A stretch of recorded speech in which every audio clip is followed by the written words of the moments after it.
Hi, welcome to the Kindness Advantage.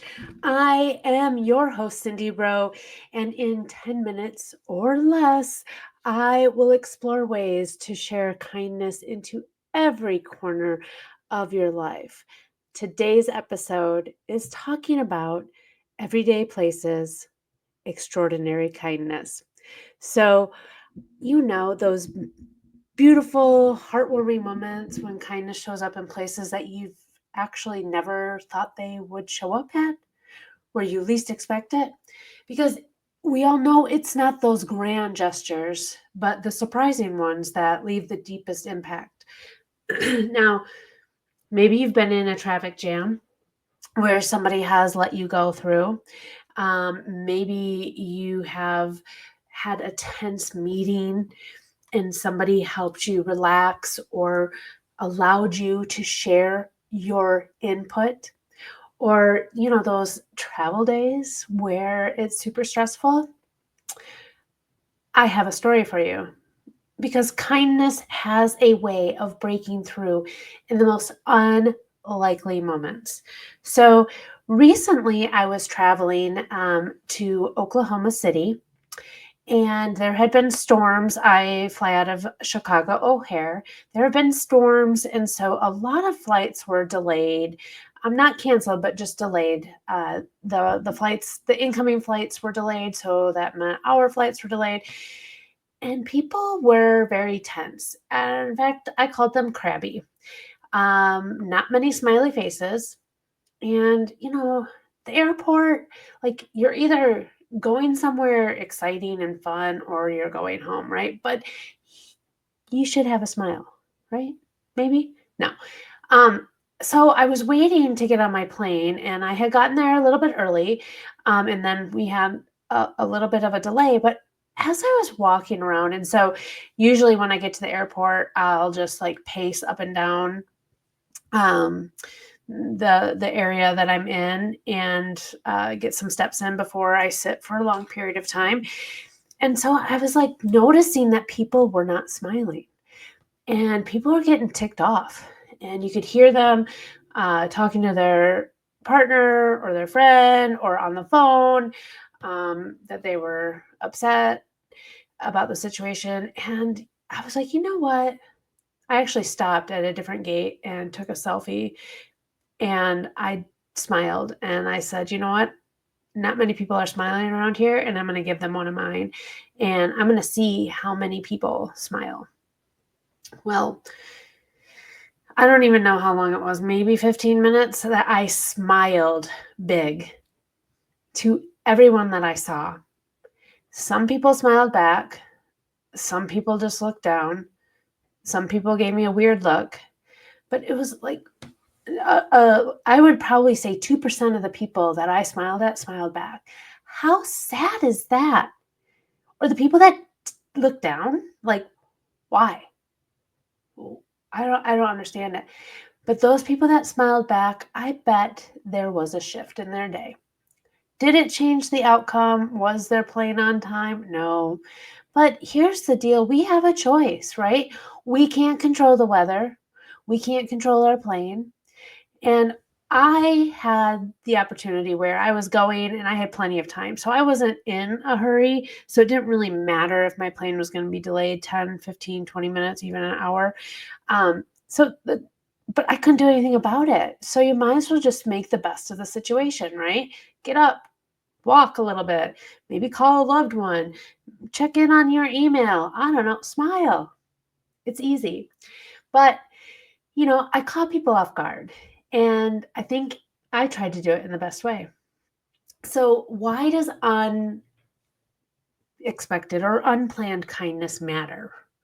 Well, when it shows up in times of stress or frustration or indifference, it disarms us. It surprises us. It reminds us that goodness is still out there, even in the least likely moments. So, it can actually reframe our environment. It builds connection between strangers, and it could shift our mindset for the rest of the day. And guess what?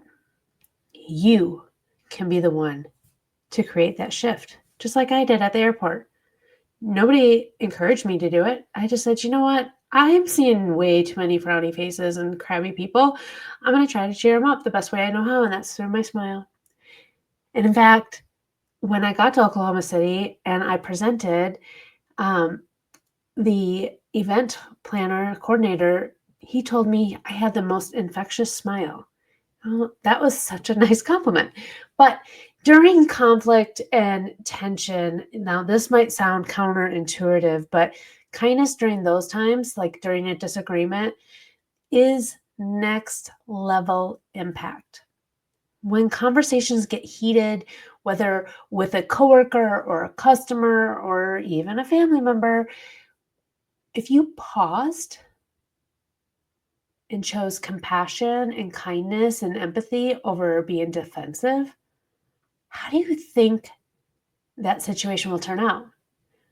And remember your tone, a kind tone, a validating statement, or simply listening without interrupting can completely change the direction of that moment. And it's not being about passive, it's about being powerful with grace. I love that. Powerful with grace. So, what about customer service interactions? And I know we've all had these. I've had many crabby, grumpy, rude people in customer service roles to me. And, how do you respond to that? Maybe it's you're receiving help or offering it in these prime moments for kindness. Maybe saying thank you to the person on the other end of that phone call, or having patience for someone learning a new system. See, my credit union just switched over. Were uh, they merged with another credit union, and so their whole system changed. And I went in there because I didn't get my debit card. Not a big deal. I just wanted to get my debit card. And she's like, "Oh my gosh, I'm so sorry." And she was so apologetic, so apologetic. And then she's trying to find why it wasn't sent to me. And she's like, "This system is so brand new. I'm so sorry." And I'm like, "It's fine. Just just take your time and, just order me one. It's okay." Um, but giving them the opportunity to have that patience, giving them the opportunity to take that moment and not panic and not freak out and not make this harder on them and stressful on them. They're doing the best they can. And I always think that eye contact is so, so important, and having a warm, friendly tone whenever you're being served, that can actually change. And if it doesn't, well, let them be that way. You know, kindness during customer service interactions actually stands out because if you've ever been in a customer service position, it's hard. It's hard work. You deal with a lot of nasty people, and not everyone leads with kindness in these situations. But when you do, you can leave an impression. Okay, last one. Like, what about online? Online, we know, isn't always known for its kindness. And in fact, I think people will say stuff because they're hiding behind the screen. They're hiding behind the keyboard. They would never say some of the stuff that they say on social media to somebody's face. But if you offer a genuine comment or private message for support, or choosing not to engage in negativity, that can also create a ripple effect.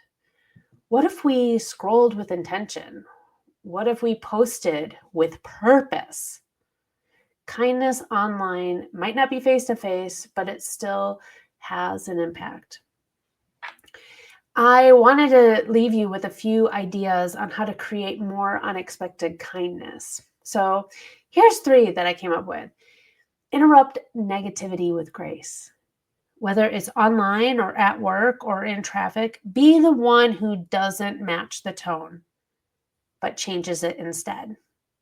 Right? Offer kindness without expecting it back. I mean, that truly is the definition of kindness, doing something for somebody else and not expecting anything in return. But That surprise often comes from the selflessness of an act, right? My smile. I was really hoping for people to smile back. I really was. So I guess that doesn't matter or doesn't match in that situation. But you know, seriously, smile. And look for quiet opportunities. Compliment a stranger's shoes. Hold the door for a few seconds longer. Send an encouraging email. I spoke on Saturday and I was wearing a red dress. I typically don't wear red. I had so many compliments about this red dress that they're like, that's a power color for you. You should wear it more often. And guess what? Because those people spoke up and said something, complimented me, I feel more confident wearing red. And you better bet I'll probably be adding more red to my closet. So, thank you so much for joining me in today's episode of The Kindness Advantage. I hope it's inspired you to maybe look for those unexpected opportunities to be kind because you never know whose day you'll change. And hey, if you have a story of unexpected kindness, I'd love to hear it. So, send me a message or a comment below. Totally would love it. And make sure you tag me on social if you do. And if you've loved this episode, please share it with somebody else. And if you're not already, hit the subscribe button so you don't miss an episode. Thank you so much for joining me. And always, together, we create waves of change through kindness.